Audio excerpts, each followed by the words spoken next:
Baik, Assalamualaikum warahmatullahi wabarakatuh. Kembali lagi pada mata kuliah Aplikasi Komputer Akuntansi 2, yang mana pada video kali ini kita sudah masuk ke pertemuan ketiga. Di pertemuan ketiga ini membahas transaksi dengan konsep single currency ya. Jadi setelah kemarin di dua pertemuan kita setup data-data, pertemuan satu setup data akun, pajak, dan link akun, serta yang lain-lain. Di pertemuan 2 kita bikin supplier, customer, card file lah intinya, lalu bikin data barang dan saldo awal dari akun, piutang, hutang, serta persediaannya. Sekarang di pertemuan 3 kita mulai masuk ke dalam transaksi ya. Ini konsepnya masih single currency ya gitu. Jadi mata uangnya masih yang kita pakai hanya rupiah aja, karena di awal kita cuma bikin rupiah. Nah, sekarang kita buka dulu Mayopnya atau ABSS-nya, tapi ingat sebelum dibuka kita harus ubah dulu tanggalnya ya. Waktu itu kita setting di tanggal 13 September ya, di pertemuan pertama kita setting. Oke, kita close. Nah, baru kita buka ABSS-nya.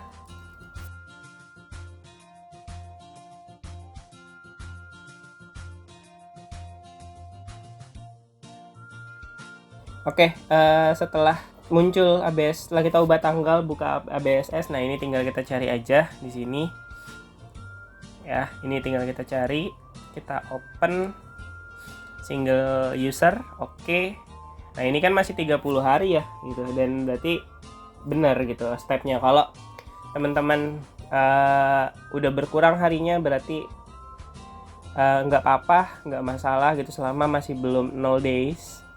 Itu masih bisa digunakan file Mayopnya. Nah, kita pilih yang ini aja, dan ini saya nggak akan bosan ngulang-ngulang buat suruh ganti tanggal ya, biar nggak ada kejadian read only. Oke, continue. Nah, sudah masuk ke dalam menunya. Nah, sekarang di purchase ini sama kayak pembelian ya kalau di Zahir ya. Purchase di sini digunakan untuk transaksi yang terkait dengan pembelian dan hutang usaha, menampilkan daftar transaksi pembelian, cetak order pemesanan, dan lain-lain. Nah, ini menu purchase-nya kurang lebih seperti ini ya. Lalu di enter purchase terdapat beberapa pilihan seperti quote, order, dan bill. Nah, ini enter purchase. Ini ada pilihannya, bill, quote, dan order. Quote di sini merupakan fasilitas untuk menginput data permohonan barang yang dilakukan antara satu divisi dengan divisi lainnya dalam satu perusahaan. Nah, quote ini kayak permintaannya misalkan dari gudang ke bagian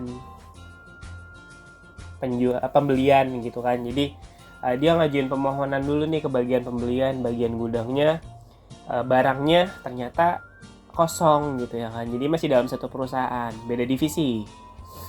Lalu kalau untuk order di sini pastinya kita mesen barang ke supplier ya atau pemasok.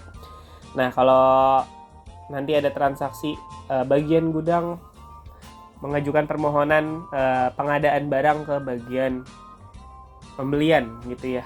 Nah, itu berarti pakainya quote. Kalau bagian pembelian melakukan pemesanan ke perusahaan supplier, itu pakainya order.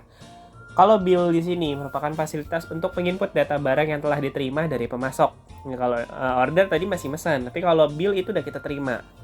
Ya, penginputan ini akan menghasilkan jurnal yang berkaitan dengan persediaan. Selain itu, menghasilkan jurnal yang berkaitan dengan pembayaran uang muka maupun biaya angkut jika kotak keduanya terisi. Nah, untuk pembelian tunai, maka jumlah pay today-nya diisi dengan jumlah yang sama dengan total amount.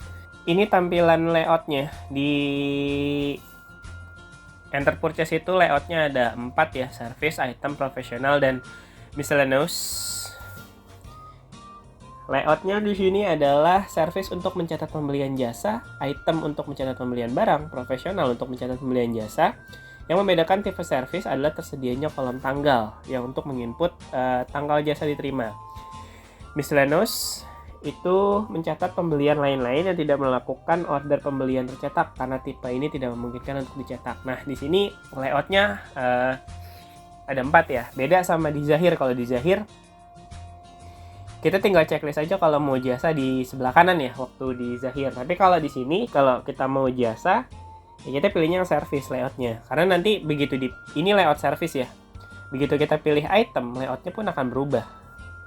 Oke, jadi kalau kita terimanya barang ya ini item, tapi kalau kita service ya berarti pilih layoutnya layout service. Nah itu perbedaannya antara Zahir dengan Mayop untuk pembeliannya. Lalu di sini ada terminnya. Termin di sini banyak ya. Biasanya kita pakai 2/10 N/30 gitu ya. Kalau untuk COD ini ketika barang diterima, prepaid pembayaran dilakukan ketika terjadi transaksi in a given. Nah ini biasanya yang 2/10 N/30 gitu ya. Terus ada yang on a day of the month, tanggal pembayaran dan tanggal diberikannya diskon berdasarkan hari tanggal yang diinput dalam diskon date dan balance due date dalam bulan yang sama.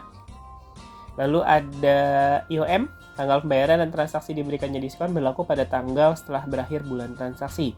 Ada day of month after IOM, end of month, tanggal pembayaran dan tanggal diberikannya diskon berlaku setelah berakhirnya bulan transaksi berdasarkan hari dan tanggal yang Anda tetapkan dalam diskon date dan balance due date. Oke, kita langsung ke prakteknya aja. Tadi teorinya. Nah, di sini ada transaksi pembelian. Transaksi pembelian secara kredit tanpa uang muka, ya.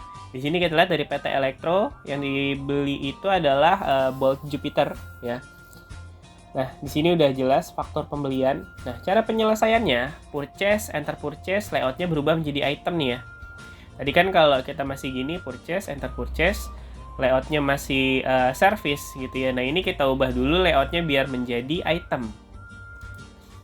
Nah habis itu pilih menu bill, ya ini udah pasti bill.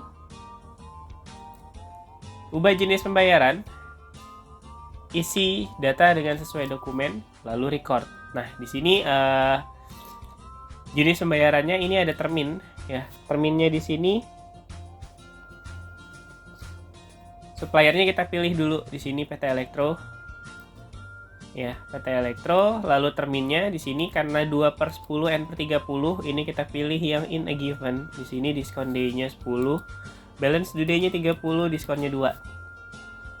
Ya, 2/10 net per 30. Lalu tanggalnya jangan lupa diganti 3 Januari 2010. 3 Januari 2020, oke. Nah, habis itu kita lihat di sini tax inclusive-nya di unchecklist ya. Lalu bill-nya kita masukin 6. Item number-nya di sini adalah Bolt Jupiter. Price-nya di sini adalah kita lihat tadi di modulnya price-nya itu 375.000. Lalu diskonnya nggak ada, totalnya udah ada, PPN, oke.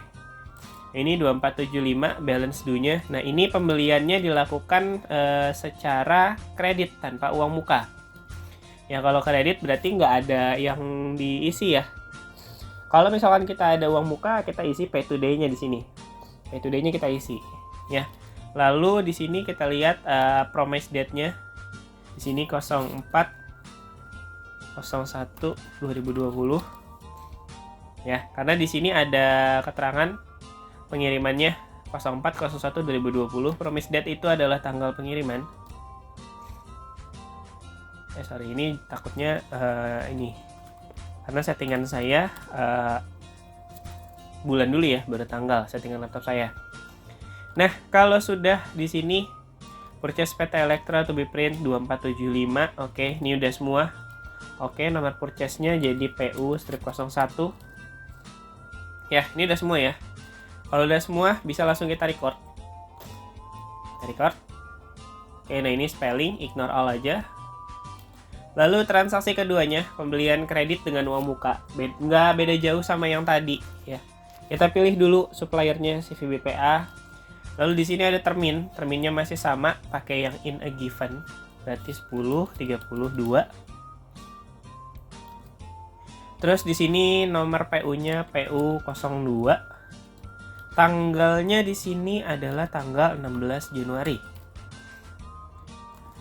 Oke, lalu pengirimannya ini juga sama, 1/16/2020. Nah, bill-nya sekarang kita isi di sini. B01 itu keterimanya 10. B01, lalu harganya 175, kena PPN ya, oke. Terus untuk barang yang kedua di sini 10 juga, B02 225. Lalu barang yang ketiga di sini kuantitinya 5, B03. Harganya itu adalah 120.000.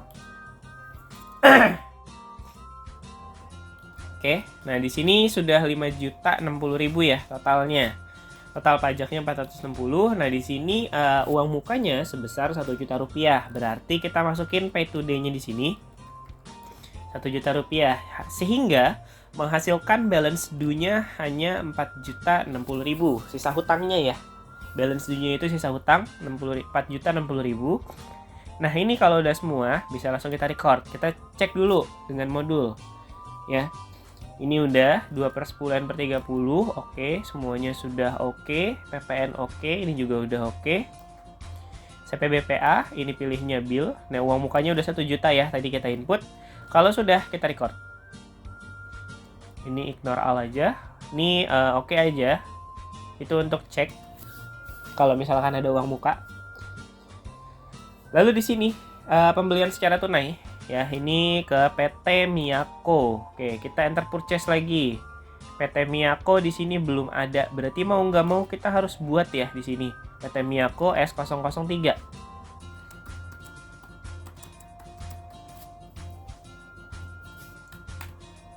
S003.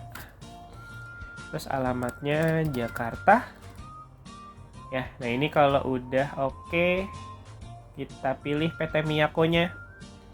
Lalu terminnya di sini kalau tunai biasanya sih dia nggak ada termin, berarti dia COD.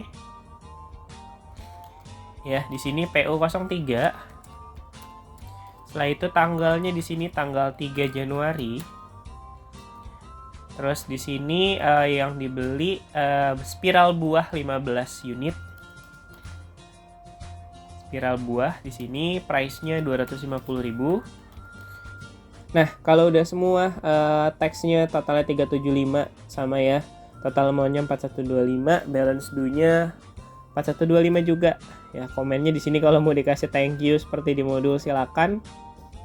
Ya, kalau udah semuanya seperti ini, teks inklusifnya 0, ya udah tinggal kita record.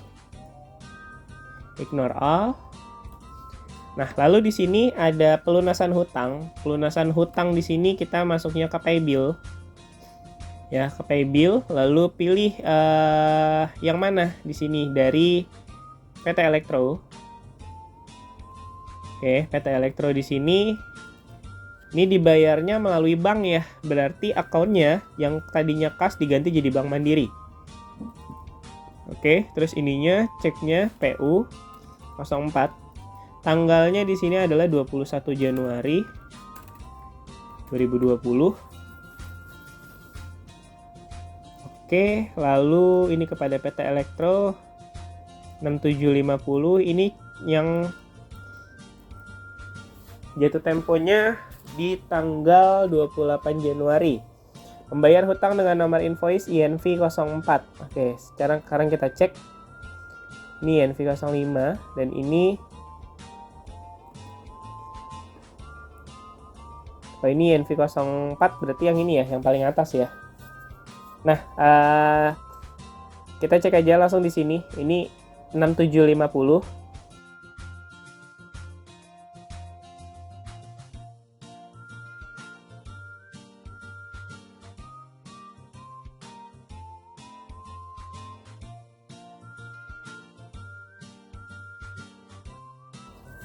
Nah, kalau sudah dimasukin 6750-nya, di sini juga jangan lupa diklik amount apply-nya biar out of balance-nya menjadi 0 ya. Ini melalui Bank Mandiri. Oke, PT Elektro payment tanggal 31 Desember 2019 ya sebesar 6.750.000, PU04 tanggal 21 Januari, amount-nya 6.750. Balance out of balance-nya sudah menjadi 0, lalu bisa langsung kita record di sini ya. Oke. Lalu transaksi kelima, di sini retur pembelian secara kredit ABSS tidak menyediakan form khusus untuk pengisian retur pembelian. Cara pengisiannya sama dengan purchase biasa.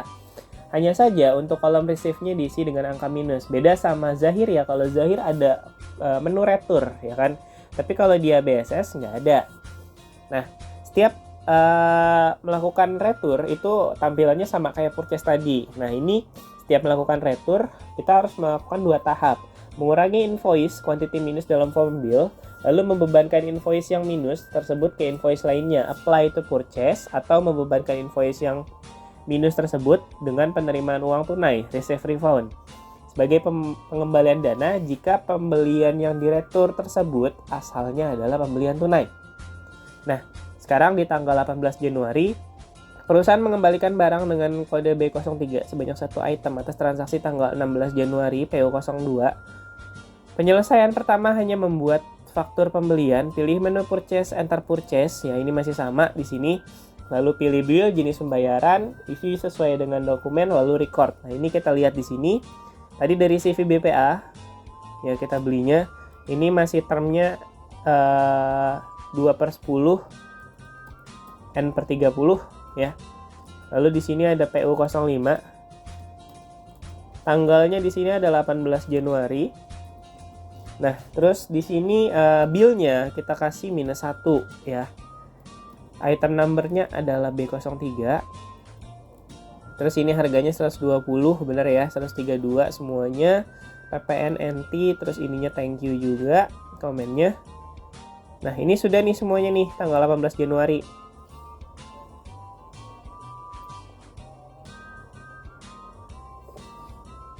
Nah, kalau udah ini tinggal kita record ya.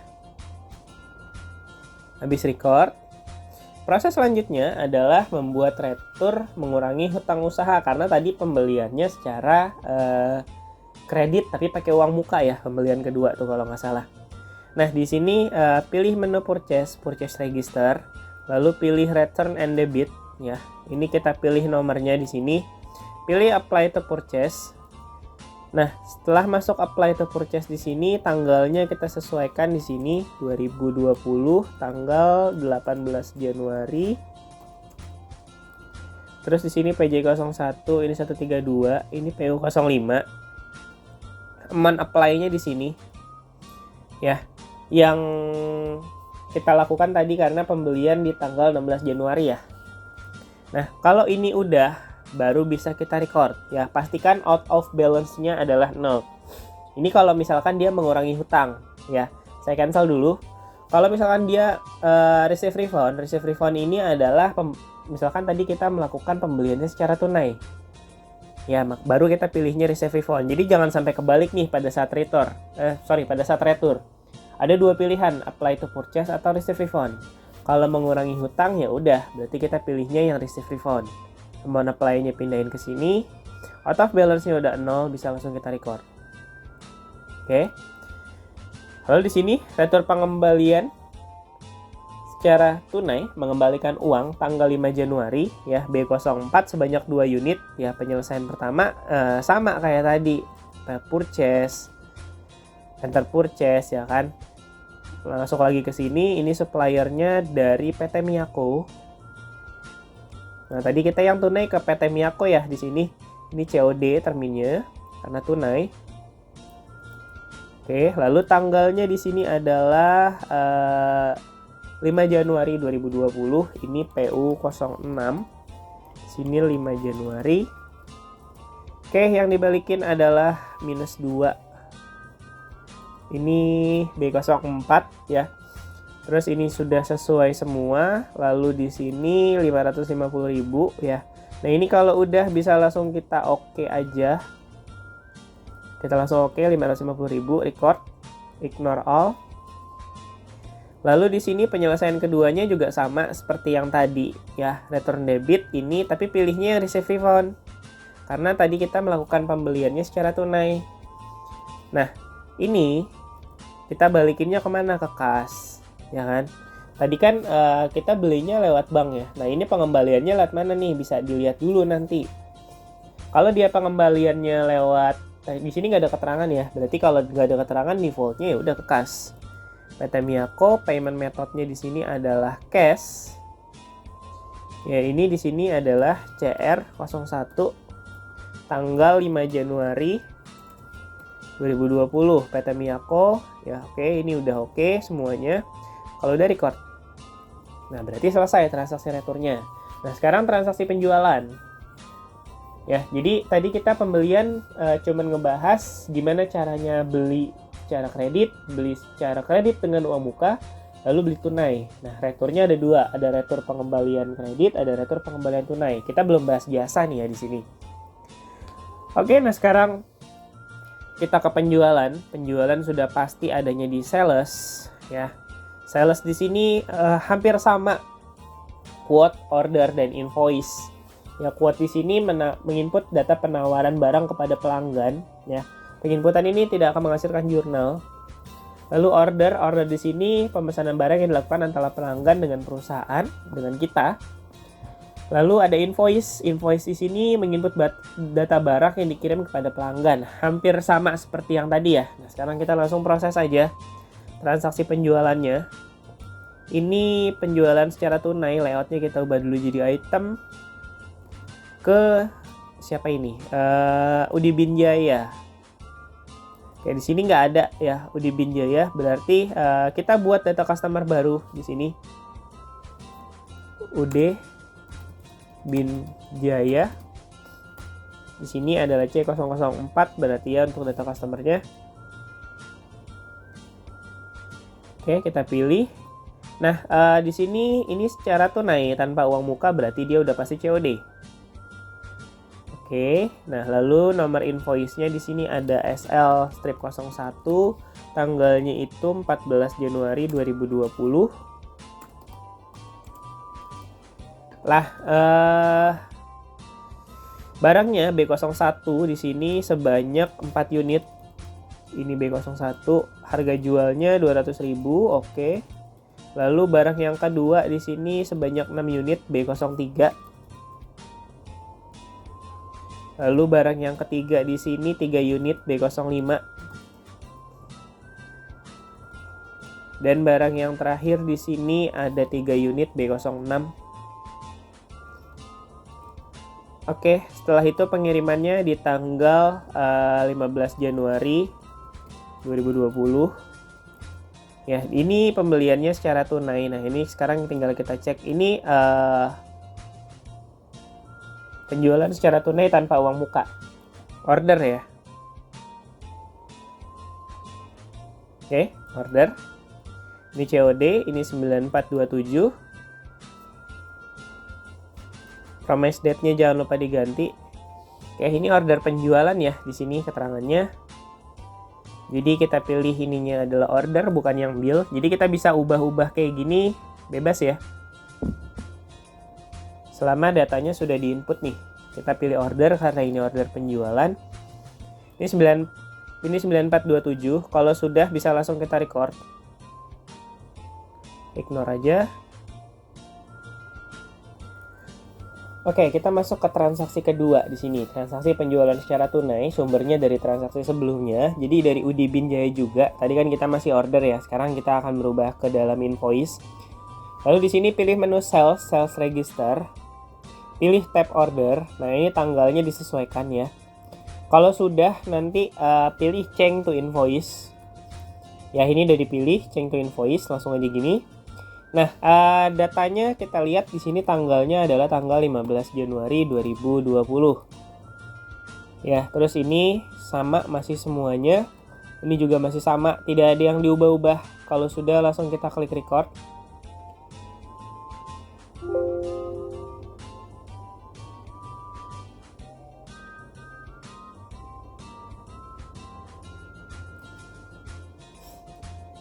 Ya, ini kalau udah langsung kita record aja. Ini kan 15 Januari ya, 15 Januari 2020.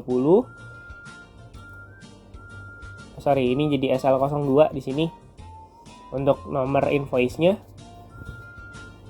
Lalu di sini tanggalnya, promise date-nya nggak ada, kosong. Ya, dikosongin. Nah, ini langsung aja kita record di sini. Ignore aja. Nah, ini sell is pre-date, click cancel if you do not wish to record it. Nah ini kita oke aja sebenarnya karena ini cuman konfirmasi aja gitu ya. Ini kita oke. Nah, kalau sudah, lalu selanjutnya kita ke open invoice di sini. Open invoice ini ada receive payment. Nah, receive payment di sini melalui mana penerimaannya? Ini melalui kas. Nah, terus di sini ini adalah CR 0002. Ya kan, CR 0002. Tanggalnya 15 Januari 2020. Ya kan? Nah, ini amount apply-nya diisi yang di sini. Oke, ini kita masih pakai kas, lalu kita record ya. Nah, itu sudah selesai. Lalu di sini ada transaksi ketiga, ini retur penjualan. Dalam proses penjualan terkadang ada barang yang rusak atau tidak sesuai dengan keinginan pembeli. Oleh karena itu ada proses retur atau pengembalian barang. Nah, ini tanggal 16 Januari 2020. Pengembalian barang dengan kode B03 sebanyak 1 unit oleh Yudi Binjaya. Penyelesaiannya sales enter sales invoice. Nah, ini masih sama di sini ya. Sales enter sales, lalu pilih yang invoice. Ini ke Udi Binjaya di sini. Untuk terminnya kita udah pasti makainya yang COD karena tadi kita COD juga. Di sini nomor invoice-nya ada SL03. Lalu ini ada tanggal 16 Januari 2020. Terus ini kode barangnya B03-1. Oke, semuanya jadi 187.000 ya. Tidak ada lagi yang harus diisi karena sudah sesuai record. Ignore aja. Lalu selanjutnya kita pilih ke sales register. Sama seperti tadi di purchase ya, return and credit. Ini pasti kita pilihnya yang pay refund karena tadi transaksinya secara tunai ya. Nah, ceknya nomornya nomor 1 gitu. Terus ini tanggalnya 16 Januari 2020. 187.000. Nah, ini SL03. Nah, kalau sudah ini bisa kita record. Penerimaannya melalui bank di sini. Penerimaannya melalui bank. Nah, ini kalau sudah bisa langsung kita record ya. Ini kita record. Nah, kalau sudah transaksi keempat SL04 transaksi penerimaan pembayaran piutang receive payment. Nah, ini kita ke sini. Receive paymentnya dari mana ini? PT Reksadana. Customernya tanggalnya di sini ID-nya SL04 ya. Terus tanggalnya 7 Januari 2020. 1.250.000 melalui bank. Oke, kita ganti ke bank dulu. Di sini 1.250.000. Amount receive-nya jangan lupa diisi ya biar out of balance-nya menjadi 0. Ya, ini sudah. Oke, sudah seperti ini.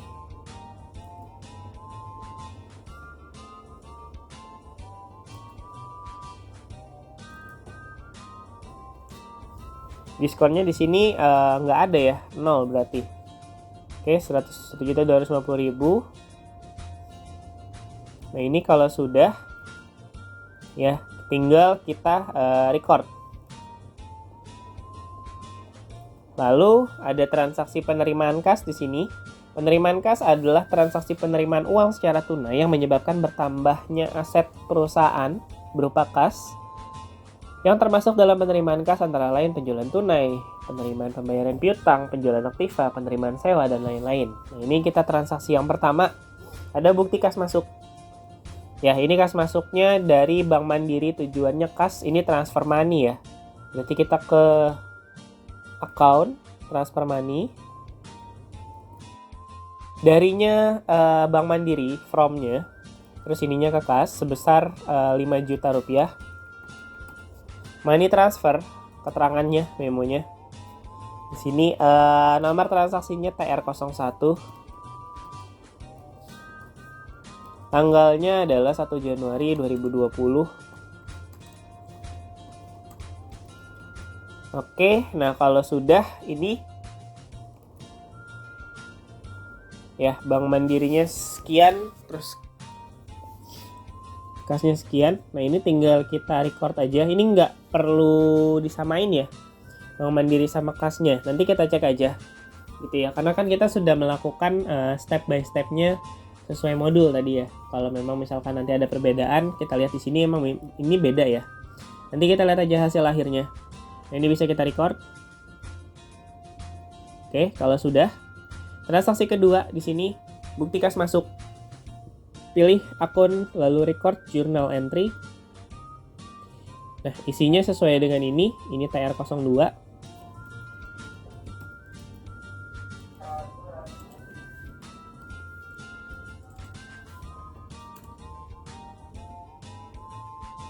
...22 Januari 2020 untuk tanggalnya, ini ada setoran pemilik. Oke, akunnya sudah pasti kas pada modal. Debitnya sebesar 50 juta. Lalu di sini bawahnya adalah modal. Oke, pastikan out of balance-nya sudah 0. Kalau sudah ini kita oke. Record. Lalu ada transaksi pengeluaran kas di sini, bukti kas keluar. Kas keluar kita masih masuk ke record journal entry. Ya, bedanya sama Zahir ya. Kalau Zahir ada menu kas bank, tapi kalau di ABSS tidak ada gitu. Jadi kita melakukannya melalui record journal entry. Nah, ini tinggal kita sesuaikan aja untuk transaksi kas keluarnya. Di sini TL01, lalu tanggalnya di sini 04 2020. Memonya membayar pemasangan iklan radio.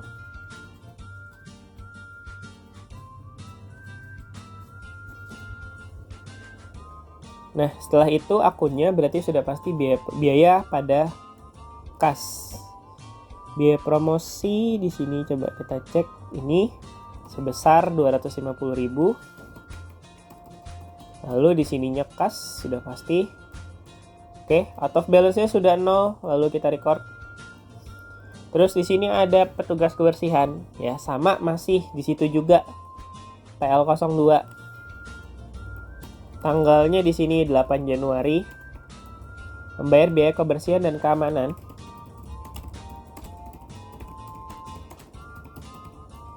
Akunnya sudah pasti biaya kebersihan dan keamanan.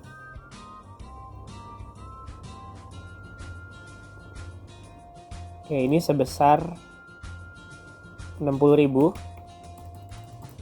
Ini kas 60.000 juga. Out of balance-nya sudah 0, lalu kita record. Lalu transaksi ketiga di sini ini masih sama ya. Di sini TL03. Terus di sini tanggal 11 Januari. Memonya di sini membeli ATK dan perlengkapan kantor.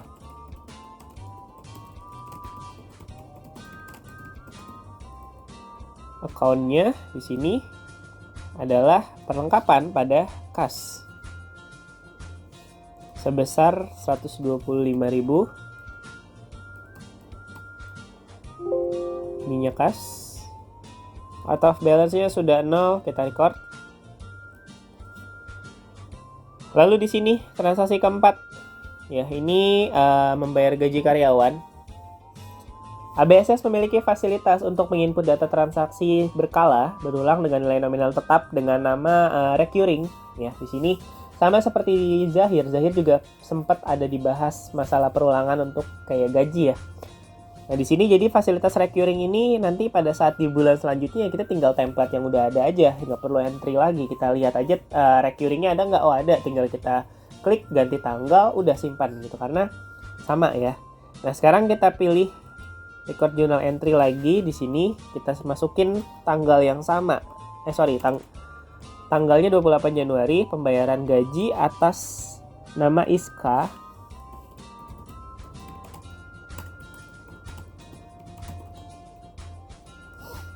Nah, di sini pembayaran gaji karyawan atas nama Iska. Di sini udah pasti akunnya itu biaya gaji karyawan pada bank sebesar 1.150.000 pada Bank Mandiri. Nah, ini recurringnya dipakai ya, save as recurring. Recurringnya sudah pasti ini, bayaran gaji atas nama Iska. Monthly ya, startingnya di tanggal 28 Januari 2020. Jadi nanti di bulan selanjutnya ya frekuensinya berulangnya selama 1 bulan gitu. Jadi nanti di tanggal 28 Februari itu bakal berulang 28 Maret, April, dan seterusnya. Nah ini kalau udah bisa langsung di save. Oke, ini kita record. Cancel. Setelah itu modul banking. Banking di sini digunakan untuk menginput transaksi pengeluaran ataupun penerimaan dana yang tidak terkait dengan aktivitas pembelian atau penjualan.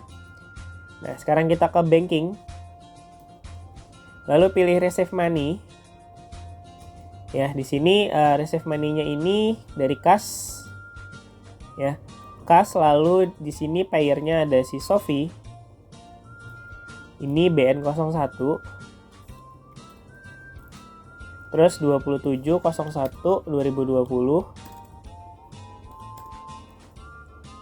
Nah, ini pembayaran piutang usaha.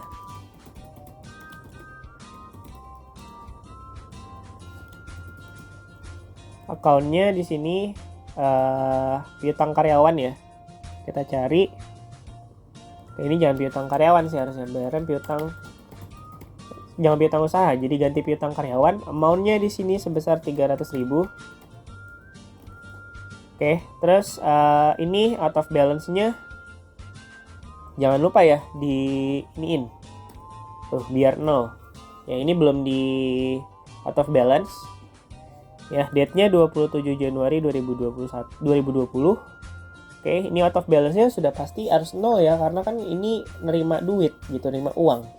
Terima uangnya melalui kas. Nah, ini amount receive-nya jangan lupa dicek. Kalau sudah, kita record. Oke.